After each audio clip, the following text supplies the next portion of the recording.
गुलेलबाज लड़का बोधराज। कक्षा 7 में पढ़ते समय मेरे अनेक सहपाठी थे, परंतु उनमें से एक सहपाठी था बोधराज। उसके कारनामों से हम सभी डरे रहते थे। वह बड़ा ही शालिम लड़का था।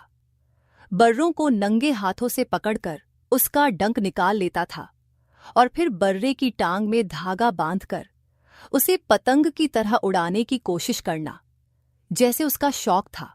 फूल पर बैठी तितलियों को पकड़ना और उसे उंगलियों के बीच मसलना, या तितलियों में पिन खोंसकर उसे अपनी कॉपी में टांग देना, उसके लिए जैसे कोई बड़ी बात ही नहीं थी। हमेशा उसके हाथ में गुलेल रहता था और उसका निशाना अचूक था। पेड़ के नीचे खड़े होकर वह ऐसा निशाना बांधता कि दूसरे ही क्षण पक्षियों की चीं चीं सुनाई देती और घोंसलों में से तिनके टूट टूटकर हवा में छितरने लगते। वह झट से पेड़ पर चढ़ जाता और घोंसलों में से अंडे निकाल लाता। जब तक वह घोंसलों को तोड़ फोड़ नहीं डालता, उसे चैन नहीं मिलता था। बोधराज को कभी भी कोई ऐसा खेल नहीं सूझता था जिसमें किसी को कष्ट नहीं पहुंचाया गया हो। उसकी मां भी उसे राक्षस कहा करती थी। वह जेब में तरह तरह की चीजें रखे घूमता, कभी मैना का बच्चा या तरह तरह के अंडे या कांटेदार झाऊ चूहा। सभी छात्र उससे डरते थे। स्कूल के बाद हम लोग तो अपने अपने घरों को चले जाते थे, मगर बोधराज न जाने कहाँ घूमता रहता। कभी कभी वह हमें तरह तरह के किस्से सुनाता। एक दिन कहने लगा, हमारे घर में एक गोह रहती है। जानते हो गोह क्या होती है? नहीं तो क्या होती है गोह? मैंने पूछा। तब उसने कहा, गोह सांप जैसा ही एक जानवर होता है, बालिश्त भर लंबा, मगर उसके पैर होते हैं। उसके 8 पंजे होते हैं। सांप के पैर नहीं होते। हम सिहर उठे। चोर अपने पास गोह को रखते हैं। वे दीवार फांदने के लिए गोह का इस्तेमाल करते हैं। वे गोह की एक टांग में रस्सी बांध देते हैं, फिर जिस दीवार को फांदना हो रस्सी झुलाकर दीवार के ऊपर की ओर फेंकते हैं। दीवार के साथ लगते ही गोह अपने पंजों से दीवार को पकड़ लेती है। उसका पंजा इतना मजबूत होता है कि फिर रस्सी को 10 आदमी भी खींचे तो गोह दीवार को नहीं छोड़ती। चोर उसी रस्सी के सहारे दीवार फांद जाते हैं। फिर दीवार को तुम्हारी गोह छोड़ती कैसे है? मैंने पूछा। ऊपर पहुंचकर चोर उसे थोड़ा सा दूध पिलाते हैं। दूध पीते ही गोह के पंजे ढीले पड़ जाते हैं। इसी तरह के किस्से बोधराज हमें सुनाता। उन्हीं दिनों मेरे पिताजी की तरक्की हुई और हम लोग एक बड़े घर में जाकर रहने लगे। वहां भी बोधराज आने लगा। शायद उसे मालूम हो गया कि यहां शिकार अच्छा मिलेगा, क्योंकि उस पुराने घर में और घर के आंगन में अनेक पक्षियों के घोंसले थे। घर के पिछले हिस्से में एक बड़ा गोदाम था। यहां पर कबूतरों का डेरा था। वहीं पर टूटे रोशनदान के पास एक मैना का भी घोंसला था। कमरे के फर्श पर पंख और टूटे अंडे और घोंसलों के तिनके बिखरे रहते। बोधराज आता तो मैं उसके साथ घूमने निकल जाता। मां को मेरा बोधराज के साथ घूमना अच्छा नहीं लगता था, मगर वह जानती थी कि मैं अकेला घर में पड़ा क्या करूंगा। मां भी उसे राक्षस कहती थी और उसे बहुत समझाती थी कि निरीह जानवरों को तंग नहीं किया करते। एक दिन मां मुझसे बोली, अगर तुम्हारे दोस्त को घोंसले तोड़ने में मजा आता है तो उससे कहो कि हमारे गोदाम में से घोंसले साफ कर दे। मगर मां, तुम खुद ही तो कहती थी कि जो घोंसले तोड़ता है उसे पाप चढ़ता है। मैं ये थोड़े ही कहती हूं कि पक्षियों को मारे। वह तो पक्षियों पर गुलेल चलाता है, उन्हें मारता है। खाली घोंसला हटाना तो दूसरी बात है।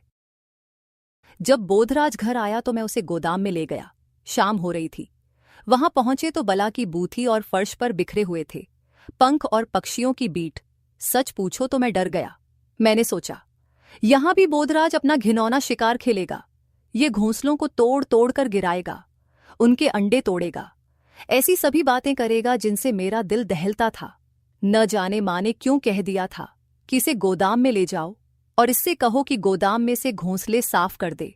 मैंने बोधराज की ओर देखा तो उसने गुलेल संभाल ली थी और बड़े चाव से छत के नीचे मैना के घोंसले की ओर देख रहा था, जिसमें से उभरे हुए तिनके और रुई के फाहे हमें नजर आ रहे थे। कबूतर अलग से दूसरी ओर शहतीर पर गुटरगूं करते हुए मटर गश्ती कर रहे थे। घोंसले में मैना के बच्चे हैं, बोधराज ने कहा और अपनी गुलेल साध ली। तभी मुझे घोंसले में से छोटे छोटे बच्चों की पीली पीली नन्ही चोंचें झांकती नजर आईं। इनके माँ बाप कहाँ हैं? मैंने पूछा। चुग्गा लेने गए हैं, अभी आते ही होंगे, कहते ही बोधराज ने गुलेल उठाई। मैं उसे रोकना चाहता था कि घोंसले पर गुलेल नहीं चलाए, पर तभी बोधराज की गुलेल से फर्र रर्र की आवाज निकली और उसके बाद जोर से टन की आवाज आई। गुलेल का कंकड़ घोंसले में न लगकर सीधा टीन की छत पर जा लगा था। तभी बोधराज ने गुलेल से एक और वार किया। अब की बार कंकड़ शहतीर से लगा। बोधराज अपने अचूक निशाने पर अकड़ा करता था। 2 निशाने चूक जाने पर वह बौखला उठा।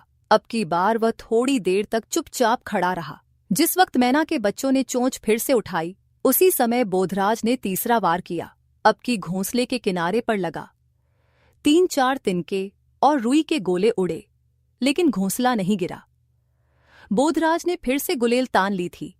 तभी कमरे में एक भयानक सा साया डोल गया। रोशनदान के सीखचे पर एक बड़ी सी चील पंख फैलाए बैठी थी।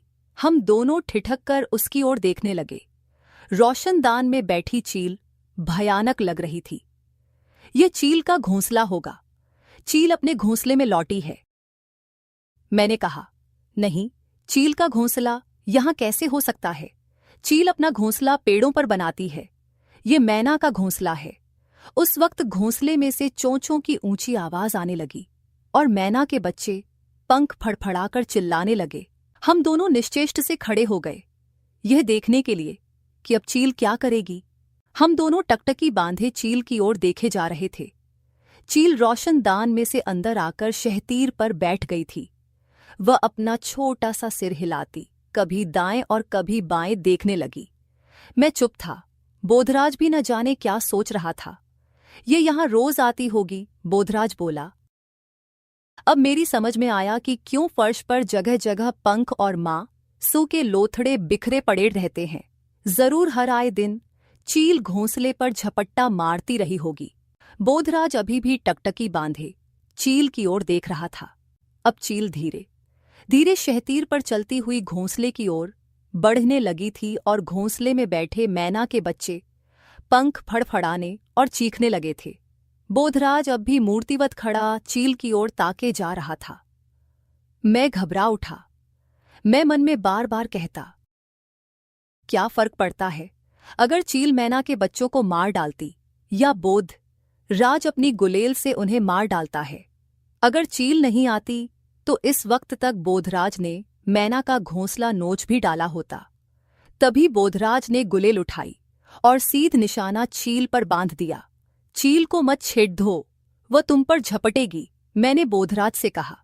चील को निशाना नहीं लगा। कंकड़ छत से टकराकर नीचे गिर पड़ा और चील ने अपने बड़े बड़े पंख फैलाए और नीचे सिर किए घूरने लगी। चलो यहां से निकल चले, मैंने डरकर कहा। नहीं, हम चले गए तो चील बच्चों को खा जाएगी।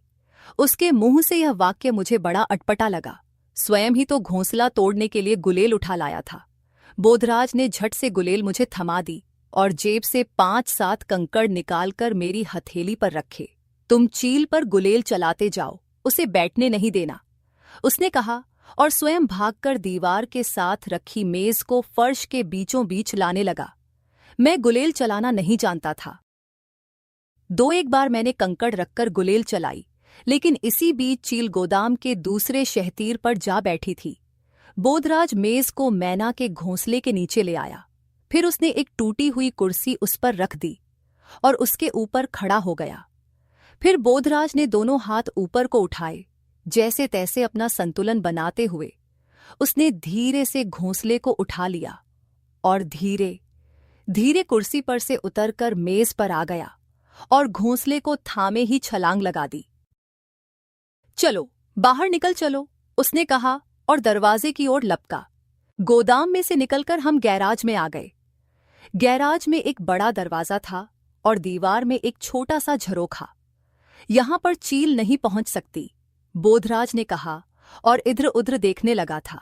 थोड़ी देर में घोंसले में बैठे मैना के बच्चे चुप हो गए। बोधराज बक्से पर चढ़कर मैना के घोंसले में झांकने लगा। मैंने सोचा, अभी हाथ बढ़ाकर दोनों बच्चों को एक साथ उठा लेगा, जैसा वह अक्सर किया करता था।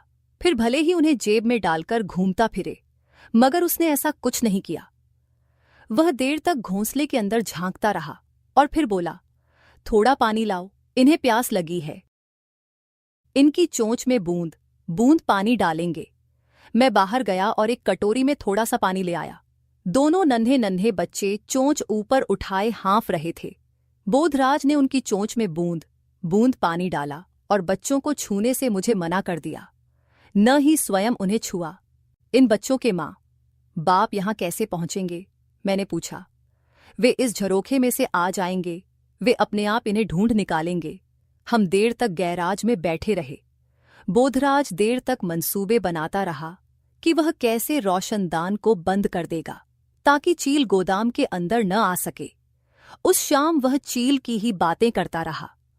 दूसरे दिन जब बोधराज मेरे घर आया तो न तो उसके हाथ और न जेब में कंकड़, बल्कि जेब में बहुत सा चुग्गा भरकर लाया था। और हम दोनों देर तक मैना के बच्चों को चुग्गा डालते रहे और उनके करतब देखते रहे। भीष्म साहनी ज्ञान की बातें हमें पक्षियों के प्रति दया एवं करुणा का भाव रखना चाहिए।